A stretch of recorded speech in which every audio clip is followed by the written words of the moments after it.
Hi guys, welcome back to my channel, or welcome to my channel. I'm a mama.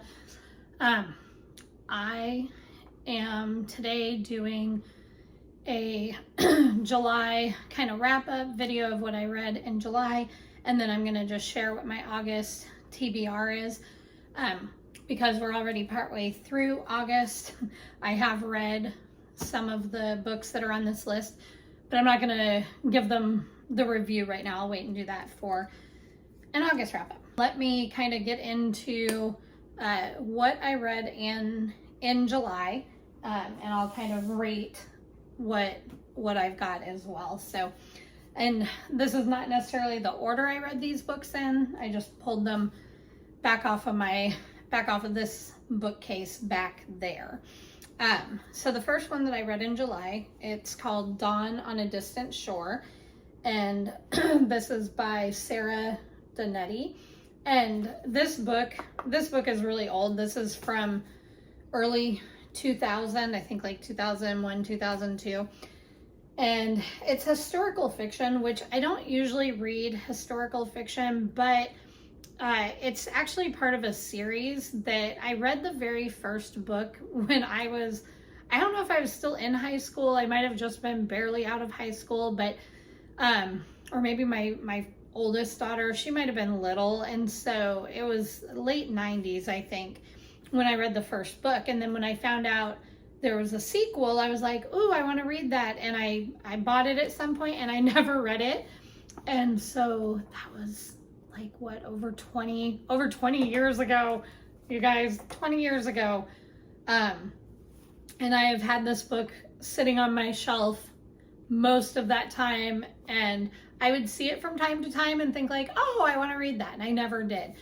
But the book is about Elizabeth and Nathaniel Bonner, and it follows a story of Nathaniel's father gets arrested in Canada and is in the prison system there, and it's set in the 1700s. Let me go back a little bit on that. It's set in the 1700s, so all of the travel is done by boat and horse and all of that. And so they go to rescue the father from prison, and there's a lot of other stuff that goes on.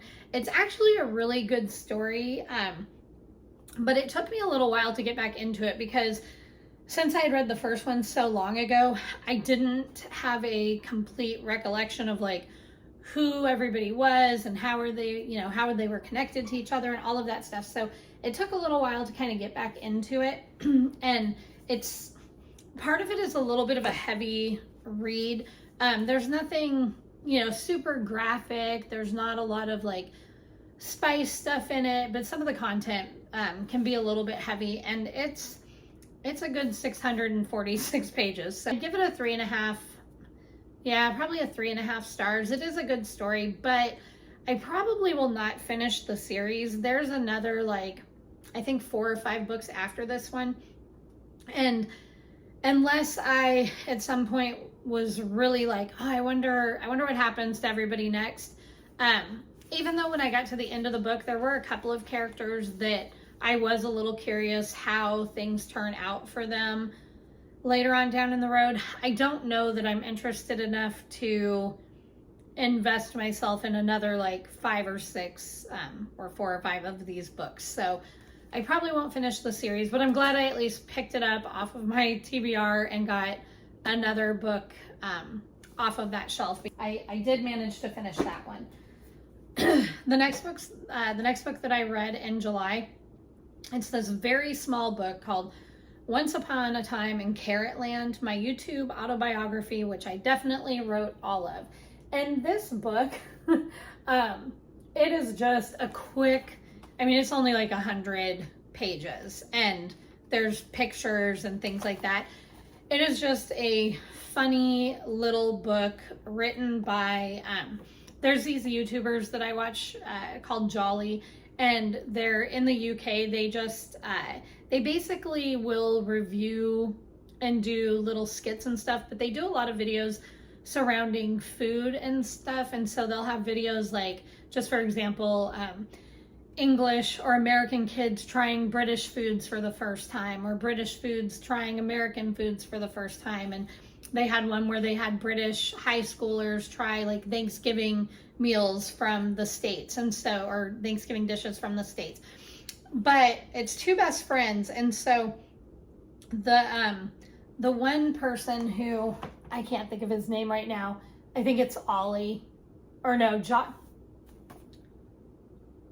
Okay, so Ollie is this one, and Ollie is the one who wrote this book as Josh. And so the book shows that it's written by Josh Carrot, but Ollie wrote it for him as a birthday present. And that's kind of what I was going through old videos, and I happened to see the video where he gave him this birthday present, where Ollie gave Josh the birthday present and said, "Oh, you wrote a book."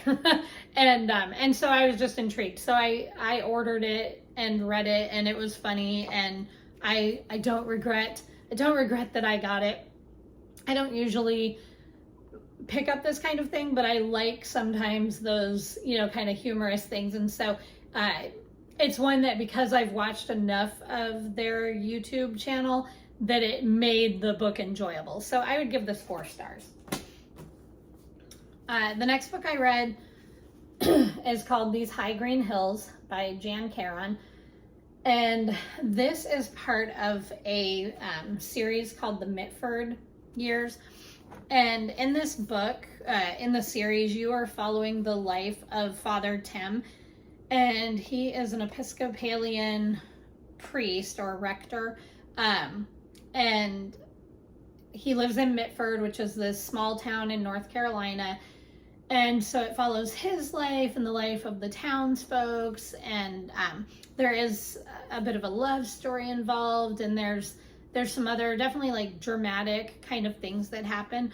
But it's just a wholesome story. So this is actually the 3rd book, I think, in the series. And I don't know if it's something I would have normally picked up and just chosen to read, but one of my good friends, this was her favorite series, and still is, I think. And so I had been in a little used bookstore that I found here called Pauper Books, and I happened to come across these, and I recognized the name of the town, and I was like, oh, I think those are the books that my friend really raved about all the time. And so I had never read them, so I decided why not pick them up and give them a try. And so I'm glad I did.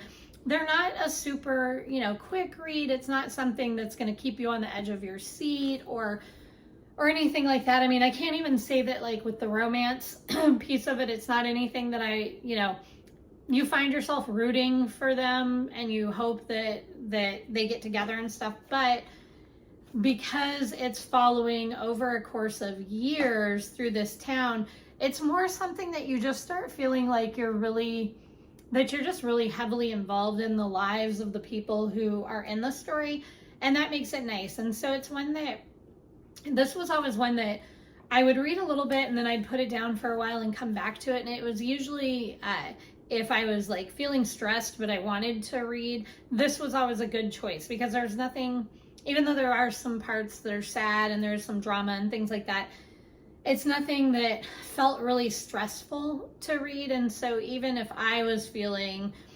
anxiety or anything like that, it would be something that I could read if I wanted to read without stressing myself out more. But just a wholesome book. So I would give these, so far as a whole, for the ones that I've read, I would give them probably like a 3.5 to 4 stars, because again, they are just a very like slow pace. It wasn't, they were never ones that I picked up and just finished the book in a sitting or anything like that, but I do enjoy them. And so I will finish the series on this one. I still have one more that I had found at the used bookstore, and then I'm going to have to probably look for the rest.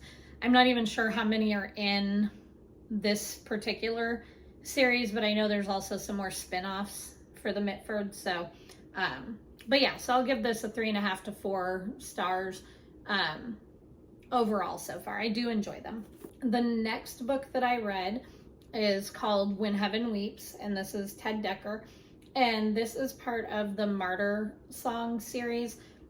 And I had mentioned that because I have another one still on my TBR shelf case, my bookcase.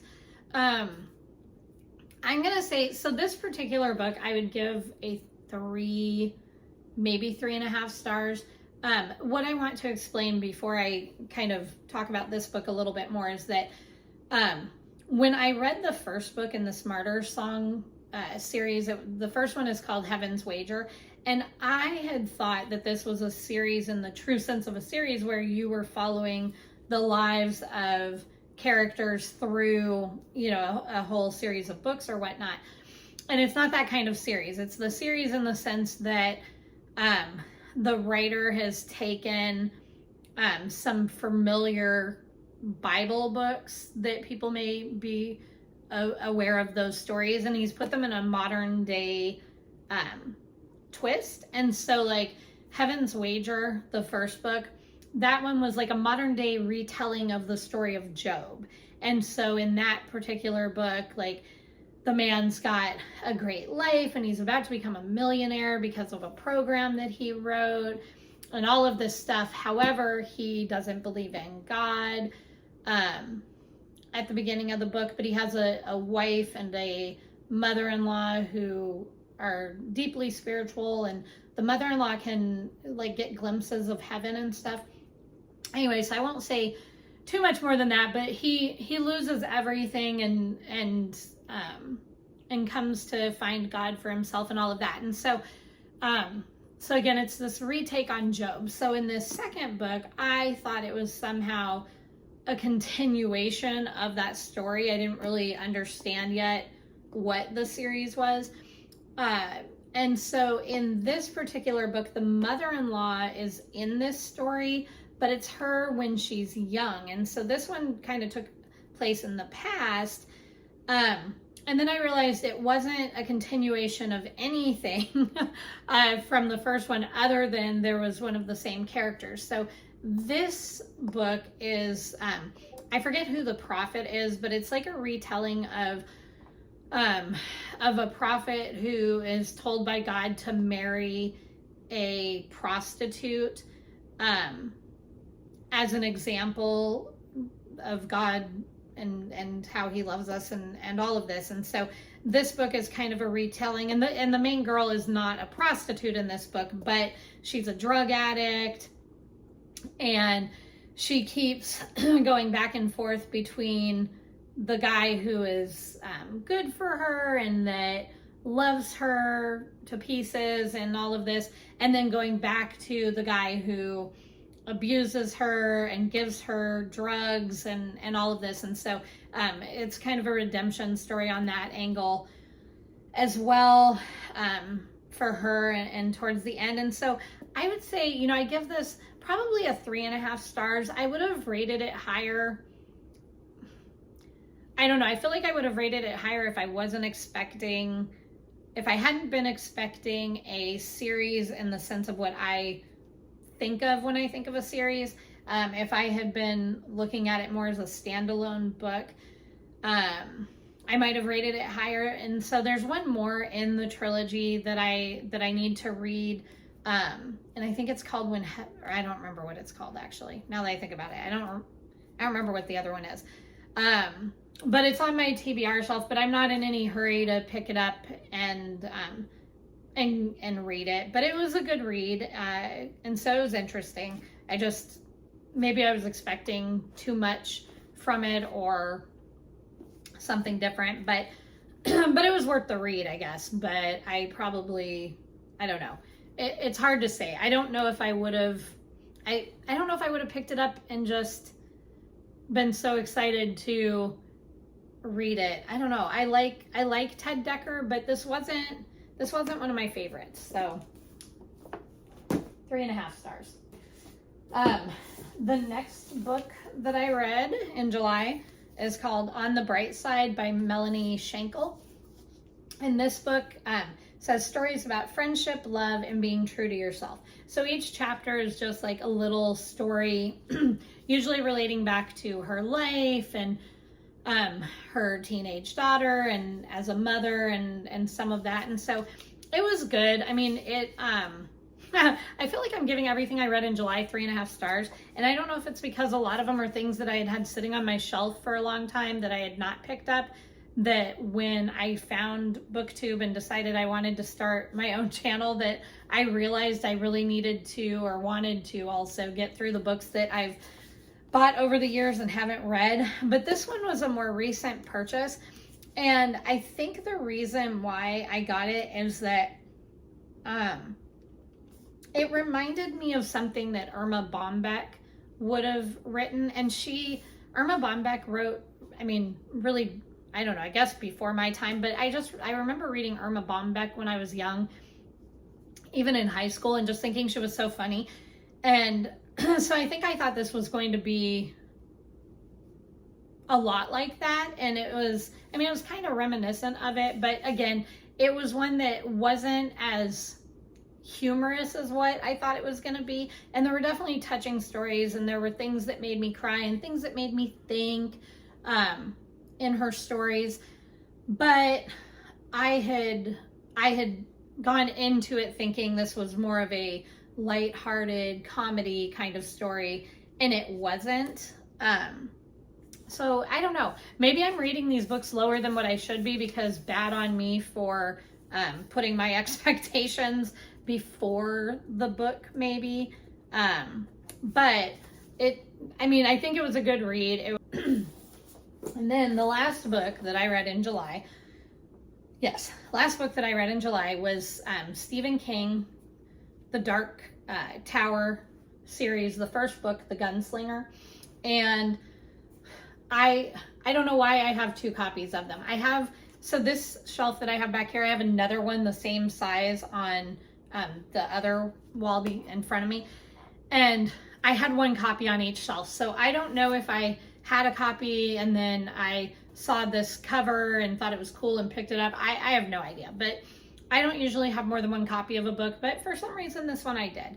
I read this smaller one, which is actually a little bit longer, but it's also a shorter, much smaller cover and stuff. But this particular one said that it was revised and expanded throughout. And when I read the intro, Stephen King just did some maybe some little wording changes here and there. He didn't really change the story at all. He said that he just made certain parts clearer for some of the following books. So I read this copy, but I like this cover better. I just think it's cool.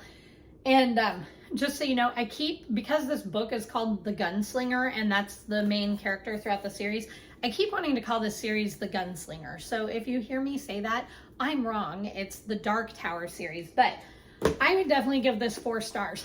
I was surprised that I had not read this yet when I actually read it, but I remembered that it was because I had heard people say that this was like a Western, and I don't enjoy Westerns in any way, shape, or form. I'm not a big country music fan, and there's nothing wrong with any of that per se. It's just not something that I've ever really found myself interested in. And so I think I picked it up because I wanted to read it, but because I had heard it classified as a Western, I don't know, I just never found myself wanting to read it. So because it was on my small bookcase with my TBR stuff, I decided to pick it up and give it a try. And I'm so glad I did. I would give this 4 stars. Basically, you are following the life of, in this first book, I don't want to give too much away because I will do more on the other 2, because I already read the next 2 in the series in August because I liked it so much. But you're following the life of Roland and his quest to get to the Dark Tower.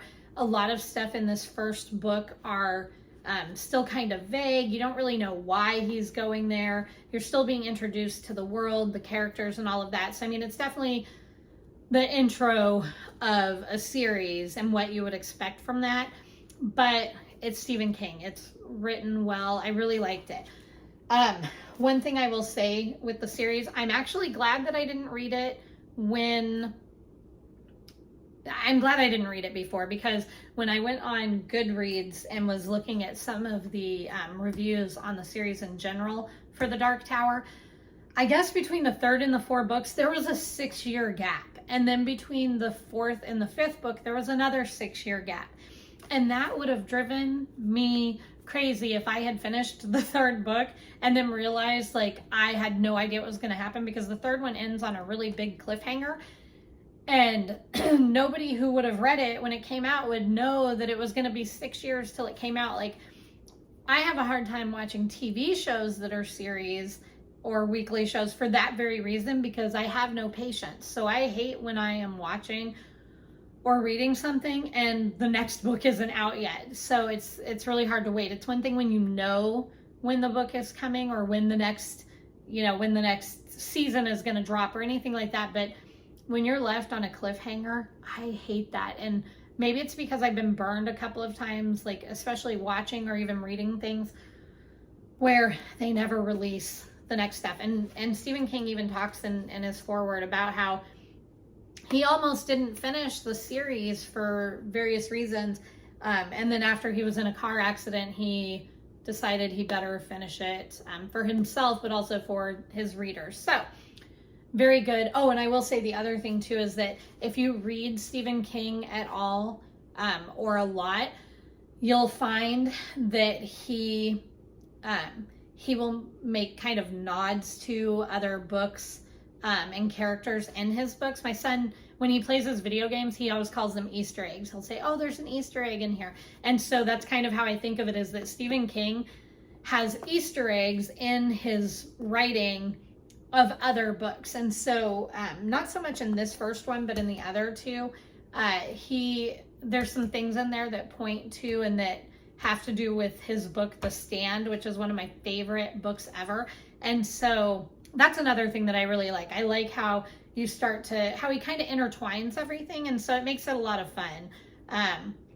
This book, not real dark, not real horror heavy, anything like that. And so again, like for me, when my anxiety is bad, this isn't something that would make it be worse. It was just a good, fun read. So 4 stars for Stephen King. That's it for what I read in July. And then I'm just going to really quick show you what I decided to do for my TBR for August. As I said, I don't know if I can actually call it TBR because I already read them, but I've already finished The Dark Tower 2 and The Dark Tower 3. So later on I'll do an August wrap up and I'll talk about them a little bit more, but I already read these and I'm glad I did. I also already read Beach Read. I don't know if it was because, and I'll talk about it more when I do an August wrap up, but I was going to say I read this book in like a day and a half, and obviously not like a full day of reading, but I picked it up after I had finished one of the Dark Tower books, and it was late at night, like 9, and I thought I'm going to read like a chapter or two. I ended up reading over half the book that night before I went to bed. And I don't know if it's just because it's been so long since I read something by somebody new, or whatever, but I was surprised at how fast I started reading through this, and then I finished it the next day. So I'll give you more thoughts on that later, but Beach Read. Then the next one's on my list. Now, the one that I just started right now, or last night, is The Theory of Not Quite Everything by Kara Node. So I'm working on this, and then I am going to read Laughter is Sacred Space, The Not So Typical Journey of a Mennonite Actor by Ted Swartz. Next on my TBR is Happy Place by Emily Henry. I have been seeing this all over BookTube. I've been hearing great things about it, so I'm really excited to read this one. I have never been a person who necessarily reads based on seasons. I will sometimes, like during Halloween, I like to read spooky things, but when my mood is good and I'm not like feeling anxious and stuff like that, I'll read scary stuff all the time. I see a lot of people, like their summer reads and stuff like that, and I've never done that before. But because I keep seeing these books, I was like, oh, I'm gonna go buy them, and so I picked up Happy Place.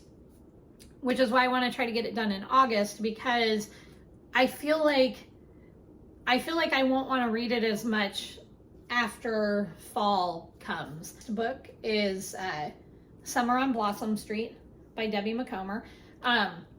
This is part of a series also. I think it's the Blossom Street series is what it is. Yeah, Blossom Street book. And these also are a little bit older books. I haven't read a lot of Debbie McComber stuff. She does like romance and things like that. But I have these books though, and she passed away in April, and so I just wanted to read them. It just makes me feel a little close to my mom during this time while she's gone. And since Debbie McComber was one of her favorite authors and I have her books, I'm gonna just keep splattering them in and read that. So I'm looking forward to read it. And you can't get much more summary than that. It says, I mean, the name of the book is Summer on Blossom Street. Then I've got The Dark Tower 4, Wizard and Glass. Oh my goodness. This book, I mean, I guess I can say I understand why it took him 6 years before this book came out. Guys, this book, and I mean, it's a good size font, but this book is 894 pages. I mean, I was a little shocked by how fat this book is. So this is going to be also hopefully in my August reads. And then the last one.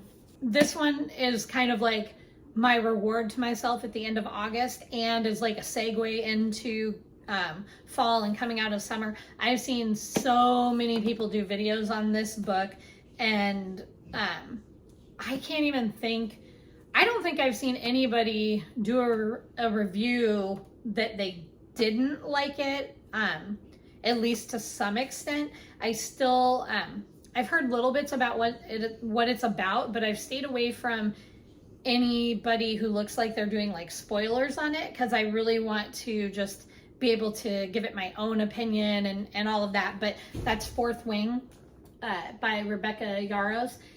I'm really excited. I mean, I know on the jacket it says, "A dragon without its rider is a tragedy. A rider without their dragon is dead."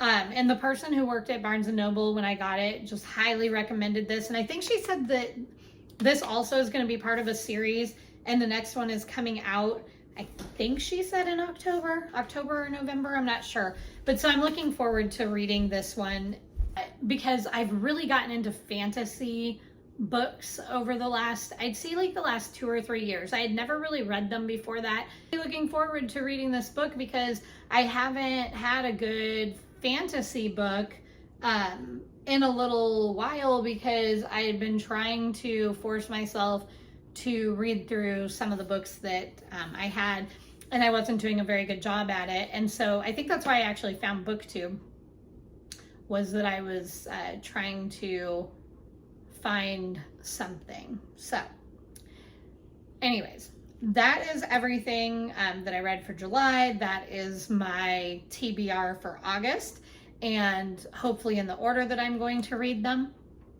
And I'm going to be trying something a little bit new / different, out of my comfort zone for this next week. So I hope you will all pop back over next week as well to see what I have put out there for you all. I'm trying to be consistent and have a video out every Sunday, so that is that's the schedule that right now seems to be working for me. And thank you for bearing with me as I figure out some of the camera stuff and see what works and what doesn't. And I hope you all have a great week, and I will see you next time. Bye.